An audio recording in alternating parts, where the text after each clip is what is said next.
introduce yourself. Go ahead. My name is Nyatiem from Sudan. Grew up in Ethiopia.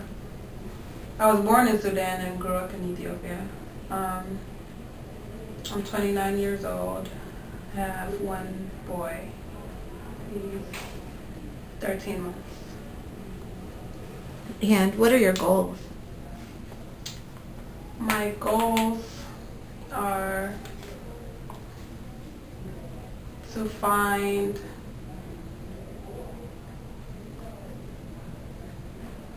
to be stable in life. I don't know if that makes sense. That's a good goal. No, but yeah, to be stable with career, to have residence, transportation, that kind of stability. How do you feel like your life isn't stable right now? Because I don't have my own place. I don't have a career yet, but I'm working on it. That's why I'm going to school. So I'm hopeful for that.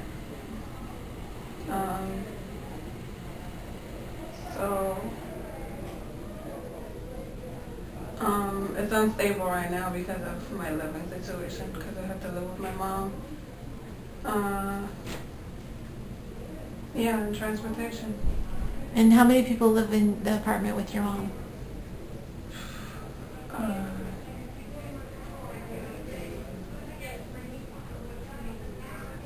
It's 7 of us all together now. And how many bedrooms are So there? 3 bedrooms. And where do you sleep? I sleep in my sister's room. We share her bedroom. And then where does your son sleep? With me. Oh. Nyatiem, tell me about some of your needs right now. Okay, so you registered for school. Yes. And you have 3 more weeks until you're done with the pathway program. Yes. What do you feel like some of your greatest needs are right now so that you can be successful in school? My greatest need right now is transportation and housing. Yeah, those are my greater needs. Okay. And how are you getting around right now? Bus. And you're living with your mom in an apartment in South Omaha? Yeah. 7, you said 7 people living there, right? 7 people. Okay. The bus, the only bad thing about the bus is it takes me forever to get to my destination. So that's the only negative about it. Okay. All right. And tell me about your biggest frustration right now. Are you frustrated? Is there anything that's really just not going your way? Or you got things right now?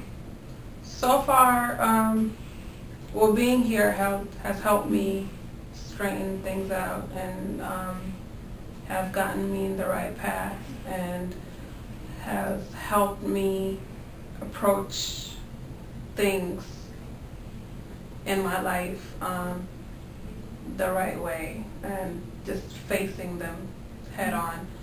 And yeah, that has helped me a lot. What was the question?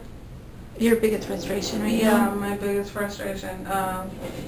Other than that, is just the living situation is still frustrating because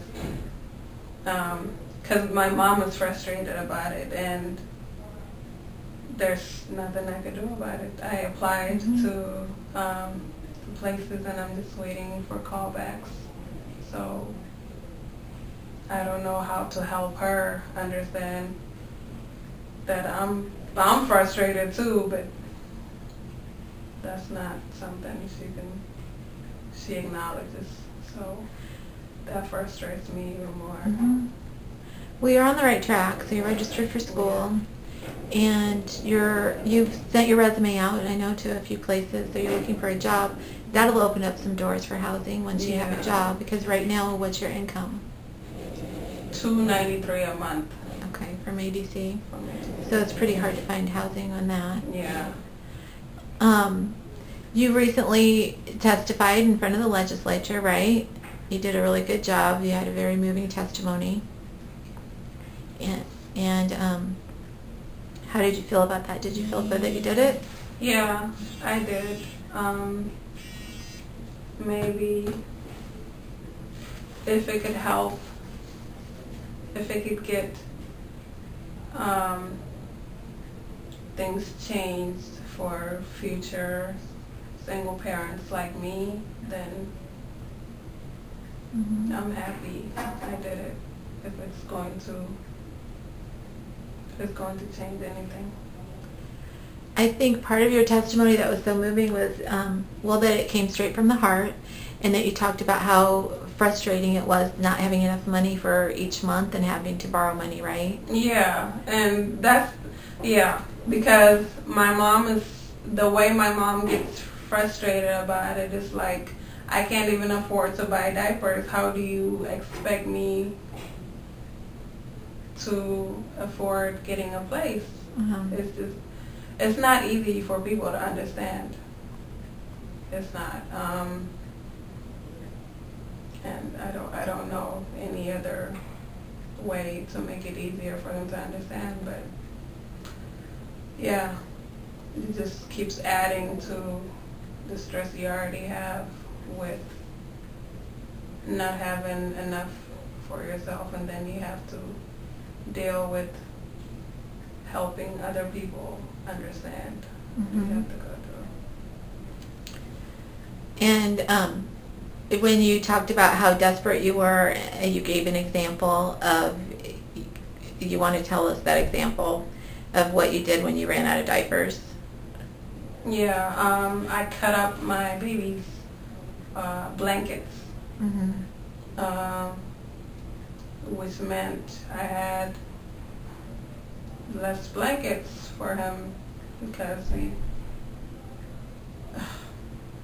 I cleaned him. I mean, they get dirty every day. Like, it's just so then I have to start worrying about blankets now that I'm cutting them up. So, there's just no end to it. Well, you're doing the when best. You try to fix something by substituting it with another, it's also something that you need. So it's just, it's frustrating. Yeah. Yeah. And you're not always going to be living like this because you're going to school. Yes. And what do you want to do? I know that you're not decided, right? What do you... Well, I want to help girls like me. That's my goal, is to be able to better myself so I can help girls like me, and for them to know that there is a way out, that you're not going to be stuck like that for the rest of your life, that you have to want to change, and you have to do the work. You have to work for it, and it will work out.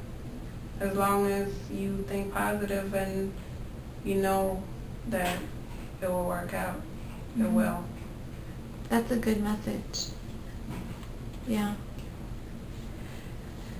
Okay. Is there anything else that you would like to say? I know you've said a lot already. Before I end the videotape, you just can say anything you want. I want to say thank you to Erica and the Heart Ministry for helping me get to this place, and in my head, for helping me get to this stable mentality of knowing where I'm going now, of knowing the positive that can come out of life. I want to break down. Okay. All right. Thank you, Nyatiem.